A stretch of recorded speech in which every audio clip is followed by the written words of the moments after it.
What is going on, everyone? Welcome to another very exciting episode right here on the MIgardener channel. In today's episode, we're by a super busy road, on site, on location, at our very own farmer's market.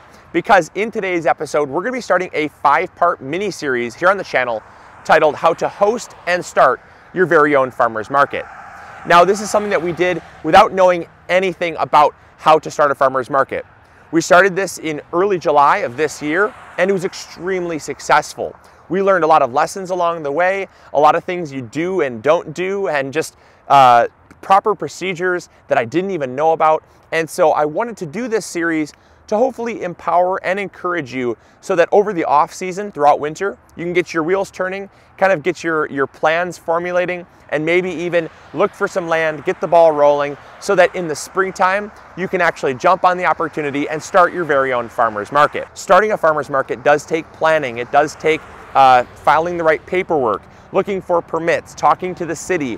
There are certain things that you have to do to set yourself up for success. And if you are willing to do that and you can do that, there is a financial reward in the end. And that financial reward for some people can be life-changing. You know, for us, this was not necessarily something, we did not look at the money first. Our main objective was to connect farmers with the community. That was part of our objective because that's been a lifelong mission of ours, is to just connect our community and have more access to fresh fruits and vegetables. However, because we put the legwork in, because we did the work, we were also rewarded financially for that. And it was really incredible because not only did the farmers win, but it was also a win for us. On a given week, we would have about 20 to 25, upwards of 30 vendors here on the property, and each vendor paid us $10 to $20 per vendor fee. Now, that's going to be later on in the episode, or later on in the series, how you kind of dictate those fees, but that was the fee that we set up. And so you do the math. 30 vendors at an average of $15 per spot, that's a lot of money. We're talking between $400 and $500 per week is what we could bring in.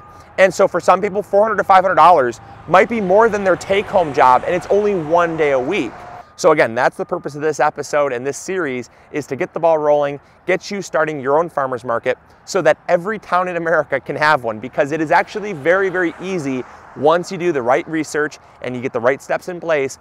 It's very easy. All right, let's go. The first episode, which is today, is going to be about research. You're going to learn about different things about land, legalities, financing, and other opportunities that are going to be available to you starting a farmer's market. The second episode is going to be all about the action phase, actually taking action on your plan. You're going to be generating a farmer's market plan. You're going to be learning about the people to talk to, the permits to file, all the different things that you have to get in place to actually start a farmer's market. The third phase is going to be all about marketing, actually getting the word out about your farmer's market and how to properly do that. Episode 4 is actually going to be starting and actually opening your market for the very first time. This is going to be going through tasks, things that you have to do on opening day to make sure that you set yourself up for success. It also will include things like money handling, proper procedures, etiquette, and everything that I've learned all along the way with actually opening the farmer's market. And then episode 5 is going to be just a summary and just doing kind of an overall Q&A of all the questions that come in throughout the weeks. Might be on this episode or episode number 4, and basically just answering all those questions in kind of a Q&A format. So hopefully you guys are going to enjoy this episode and this little mini series. I know that it won't be for everybody because not everybody wants to start a farmer's market. Not everybody has the time to start a farmer's market. However, like I said, I do know that it is something that is needed, and I feel like, hey, it's a fun little opportunity for me to talk about something that I've done, that I learned from scratch, and that I can pass on to all of you. So with that being said, let's get started with today's episode, the research phase. All right, so the first part of our research is picking a good location. A good location should be central. You should have lots of traffic so that people are going to see it. If people don't know where it's at or how to reach it, you're not going to have the patrons that are going to be able to support your farmer's market. Now, patrons are what makes a farmer's market successful. If you don't have the patrons, your farmers aren't going to have the sales, and it needs to be a win-win situation for both of them. So for us, we picked this area because it had a lot of traffic. As you'll notice, this place is bustling with cars. There's a major thoroughfare here, Behind me over here, there's actually a gas station. That gas station is at the intersection of another major thoroughfare. Behind that, there's actually an exit ramp to our interstate. So you have so much road traffic here that is going to equal eyeballs. Eyeballs is so important for organic traffic. Those are people that you don't even have to advertise to. You just have a farmer's market, people have tents set up, and naturally there's going to be a certain amount of people just due to the law of averages that say, I got nothing going on today. You want to stop? What's going on there? It's going to pique their interest. Or they're going to ask somebody, hey, do you know what's going on there? And then the next week, they're going to stop because so-and-so told them, yeah, it's a farmer's market. Did you check it out? It's really cool. So that word of mouth and that organic traffic is what helps to grow your market. Now, obviously, also having a centralized location is going to be important for things like advertising and marketing, which is going to be done on things like social media or signs. If you don't have the traffic to actually see those things, if you're not in a location that has a high enough population density, you're not going to have the foot traffic, and that's so important. Now, like I said, you need it to be a win-win situation for your farmers and yourself. So population density is important. You want to do like a demographic search of your area. Just look up population of, fill in the blank, fill in your town or your kind of district, or it could be any type of parameter that you're looking for. You typically want to kind of pick a town or a township, because that's going to give you a demographic of that population. So for us, the population of our area is right around 15,000. That's a small to medium-sized town. So we knew that that was enough people, but also combining that with the road traffic, which comes from another survey. That's another part of research, is getting a road survey. So a road survey is going to tell you how many cars drive by your property or the prospective property you're looking for. For us, MDOT is the one that does the road surveys. That's the Michigan Department of Transportation, and they're going to tell you how many cars drive by there on a given day. So we knew that in the area we had 15,000 people living here for the population density. The road traffic was between 4,000 and 6,000 people per day. That's amazing, because not only are we getting the road traffic, but we're getting the population density, and both of those combined are the people that are going to support your market. So that being said, that is kind of the first metric that you look for with doing your research, is picking a good location. Centralized, good population density, good road traffic. And a lot of people will ask me, Luke, what do you think is the minimum? What do you think is the minimum requirement? That's based on the size of market that you want. For us, we had 20 to 30, upwards of 35 vendors at our market. So for us, we needed probably, maybe I would say 15,000 people to 4,000 to 6,000 people was a good number for us. But obviously, could we have had success with slightly less? Maybe, but that was the metrics that we were working with for the size of market that we had. If you only want, 3 to 5 vendors at your market and it's a smaller town, that might be totally different metrics. So obviously scale that up or scale that down, but you do want there to be a balance, because the balance is going to equal success for your farmers. Now, for a $10 booth fee for our farmers, they were making between $600 and $1,000 a day at the market. That's the type of win-win scenario that is going to have them coming back. That's the win-win scenario that's going to have them telling their friends, hey, this is a good market, you should check this out. Because the more vendors you have, also the more vendors are going to tell their friends, hey, you can come support me here at this location. That additional word of mouth is free advertising for your market, which means more success.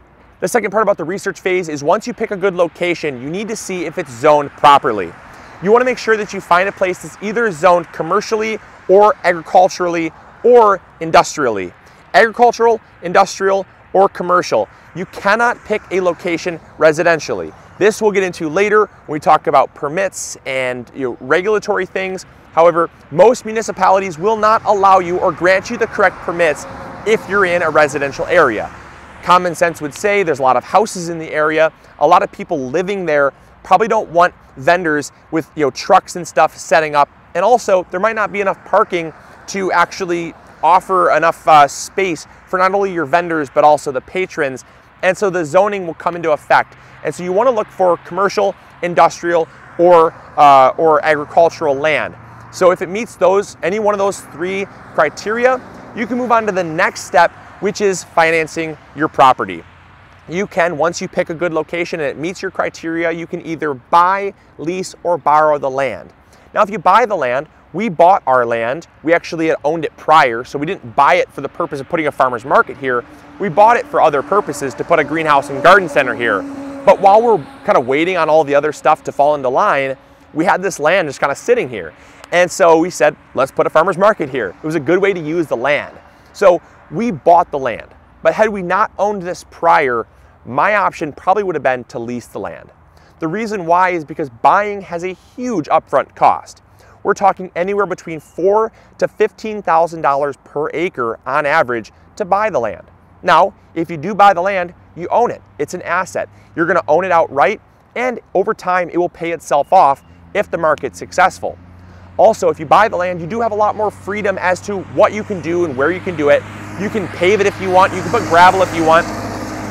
Wait for the loud truck to go by on this very busy thoroughfare.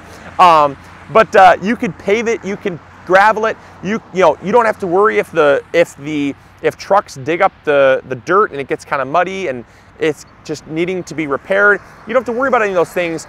The land is yours. It's your call. And so it gives you the most amount of freedom, but it has the highest amount of capital that you have to put in to get it started. So that's one thing to consider. The next best option is to lease the land. Like I said, that would have been my first choice had I not already owned this land. And that's because as long as you come to an agreement with the landowner, there's very little capital that you have to put up front. It might be $100 a week, it might be $50 a week. Again, I don't know what a good price to lease the land for is, because the price is going to vary based on the landowner. Some might have farmland on a really good location. It's farmland.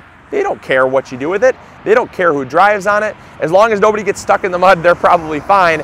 And so they might only charge you $10 or $15 for that day because it's not even being utilized. However, if it's someone with a paved lot, something that they have a lot of money put into, they might charge you $100 to $200 for that day for that market. And again, that's based on their what they think is a good price. So I can't tell you what a good price is, but that's an agreement that you're going to come to with the landowner. Now, I will say one thing with the price though is that it is a business decision. It has to pay for itself. So if you're getting a small little piece of land, say maybe 10,000 square feet or so, 5,000 square feet, it might be available and the price might seem good. However, if you can't actually have enough vendors there to make it pay for itself, you don't want to be losing money. So if they're charging you $100 for that day, that might seem great. However, if you can only generate, say, $50 a day in vendor fees, because you also have to have room for parking as well, and parking for your vendors, if you don't have enough room, you can't generate the revenue, and therefore you'd be losing money. So it's just one thing to consider, that the cost has to make sense. Look at those things, and those are all part of the research phase.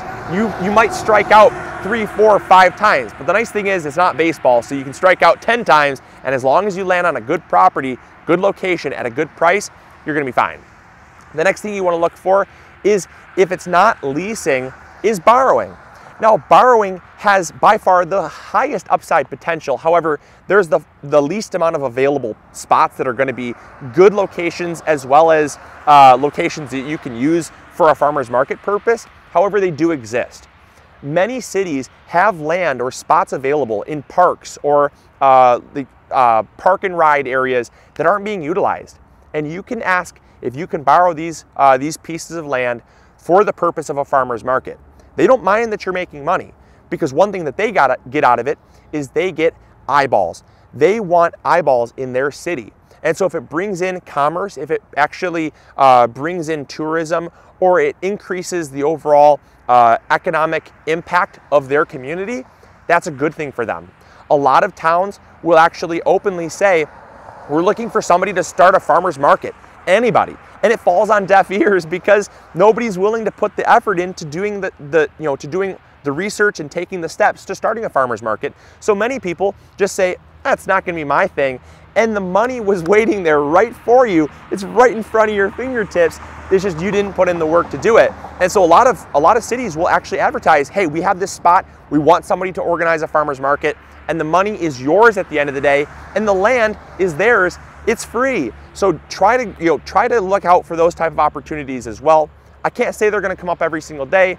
They weren't available in our town. Our town already had a small farmer's market dedicated to a small piece of land in a park. It was already done. However, the piece of land that they chose was way too small. It was not being advertised properly. And again, location, location, location. They had a farmer's market. Our farmer's market was just in a better location. We got 10 times the amount of vendors and probably about 20 to 30 times the amount of patrons. So it wasn't necessarily the best location.